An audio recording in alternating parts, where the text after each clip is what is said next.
Hi, we are Group 14 from eng006 2025 Spring Quarter UC Davis. My name is Tyson, and I worked on the dice animation and sound effects. I also helped with part of the table and turning mechanisms. Also, I worked on some of the UI materials. Hi, I'm John Yu. I worked on the game mechanics and debugging of the code. I also worked on editing the final video. Hello everyone, my name is Jinbon Chen, and I wrote the initial structure of our project and also assist in debugging.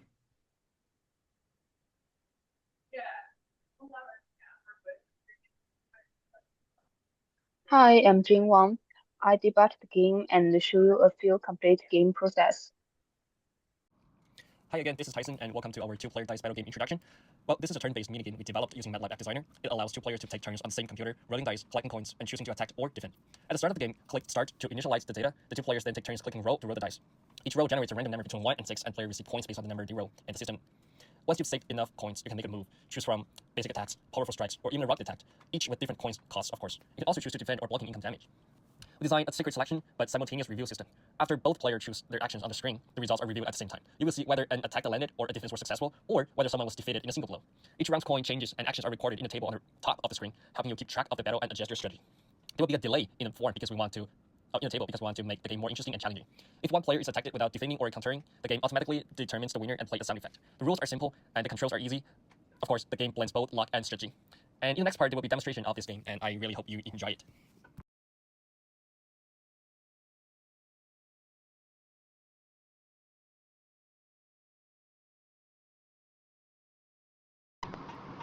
Let's review another complete battle process.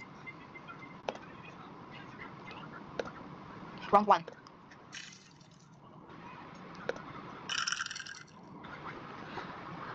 In this round, both player 1 and player 2 choose to roll the dice. Player 1 rolls 6 and grabs 2 coins. Player 2 rolls 6 and got 2 coins as well. Round 2.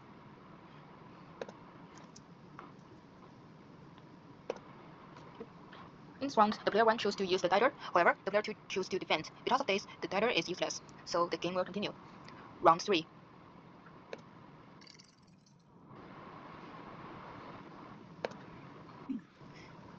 This round, the player 1 chose to roll the dice, and he rolls 2 and got 1 coins. However, the player 2 used the dagger. Because of this, the player 2 win the game. Round 5. In this round, player 1 chose to attack using rocket. Even though the player 2 wanted to choose defense, the shield was unable to withstand the rocket. The defense failed. Eventually, player 1 win. So now it's my turn to explain our code a little bit, and I'm sure you already know how to play this game. So let's take a look at the design wheel first. We have two players, and everything is separated. We have two tables where both of the players. We have two pictures to show their actions, and we have two sets of the buttons, the player's choices, and we only have one start game and only one animation. And let's first take a look. We have three properties at the beginning. We have a game manager, and that is another part of the code, which my teammates will explain that a little bit. And we have two players here, which we've seen later. And first, at the beginning, we disable all the, including player 2, all the functions, all the buttons, because we don't want anyone could press the button before the game is started. We need to press the start game button first. And this part is to show the image of each player's actions. We have 5 images to show each player's actions: 3 weapons, 1 shield, and the dice if he chooses to roll the dice instead of others. So here it's find the image according to the action, and we fix the version of get action image patterns.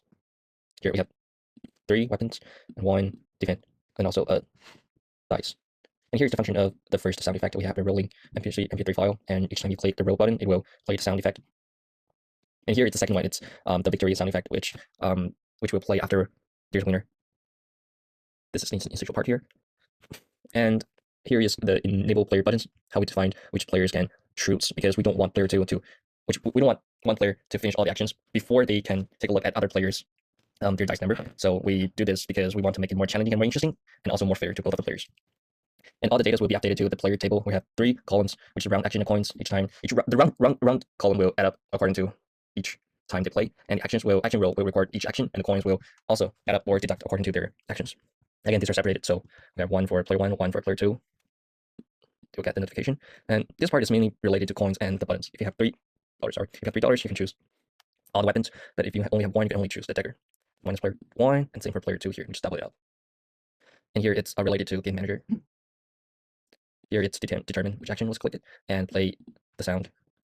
Here, this part is about the animation. We have 6 pictures of 6 sides of the dice, and each time the player click the roll, and the image will show up and switch And meanwhile, the sound effect will play, and that's how we create our animation. We are pretty satisfied with that. The table we updated after each round, and yeah, this is how we handle dice result display after processing. Again, it's separated, one for player 1, one for player 2. So in the end, this is how the game, how the winner is determined. One of the players is defeated or not defend from the other, and the game will over.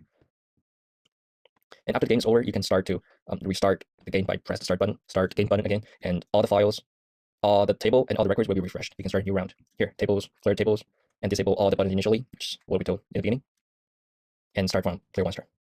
And here's our startup function. Basically, everything is initialized here. We want the picture first, initial image here to make it more beautiful. And we also hide the axis. And that will be all. And thanks for watching to here. Me and my teammates, I really appreciate that. Hello everyone, I'm Jinbon, and today I'm going to talk about our game manager class. And this class have three main parts. The first two are the properties, and the third one is methods.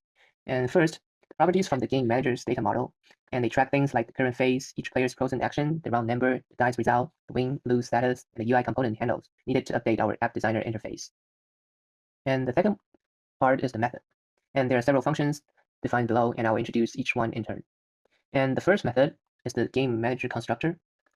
And whenever you create a new instance, this constructor stores the UI handles and calls reset game to set up the initial game state. And the second one is called reset game, and it will initialize or reset game state. It will reset every game properties to its starting values. And the next function is called process player actions. It will handle the player's button press by saving their chosen action and weapons immediately, rolling the die if needed, and it will return the dice value. And next one is execute reveal phase. It will run the reveal logic, display both players' process, deduct weapon costs, resolve combat, check for the winner, log the outcome, and either ready the next round or end the game. Next one is called reveal action, and this function prints the current round number and display each player's pros and action in a table. The next one is called process dice roll, and this function checks if each player choose roll and calls roll for player to perform the dice roll. The next one is called roll for player, and this function generates a random 1 to 6 dice roll for the specified player and calculates and aware the corresponding currency, logs the outcome, and stores the dice value. The next one is called calculate currency reward, and it will return the coin reward based on the dice roll. If the dice value is equal to 1 to 3 and the currency will equal to 1, which means that the player will get 1 coin. If the dice value is equal to 4 to 5 and the currency is equal to 0, which means that the player will get 0 coins. If the dice value is equal to 6 and the currency is equal to 2, which means that the player can get 2 coins. The next one is called resolve combat, and this function calls the corresponding submethods based on the operation combination of player 1 and player 2 to handle elimination or blocking and complete the battle settlement. The next one is called deduct weapon costs.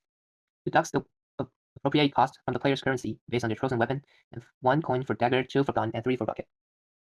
And next one is called resolve attack vs attack. When both players throws attack, this function compares their weapon tiers. The higher tier weapon eliminates the opponent, and if tiers are equal, it's a draw and the game continues. Next one is a get weapon tier function, and this function maps a weapon named dagger, gun, rocket to its numeric tier 1, 2, and 3, and returning 0 for any invalid input. And next one is resolve attack vs defend. When a defender throws defend, all weapons are blocked except rocket, which is unblockable and eliminates the defender's opponent. And this one is called eliminate player. It will set the specified players is alive flag to false and marking them as eliminated. This one called check win condition. Check both players is alive flags. If both are dead, setting game over is equal to true and winner is equal to 0. Otherwise, if one player is dead, sets game over is equal to true and winner to the surviving player's number. And next one is called prepare next round. It will set up the next round by incrementing round number, resetting current phase to selection, selecting current player back to 1, clearing both players' stored actions, and printing the starting round X message. The next one is called get last outcome. It will return a struct containing all key details from the last round.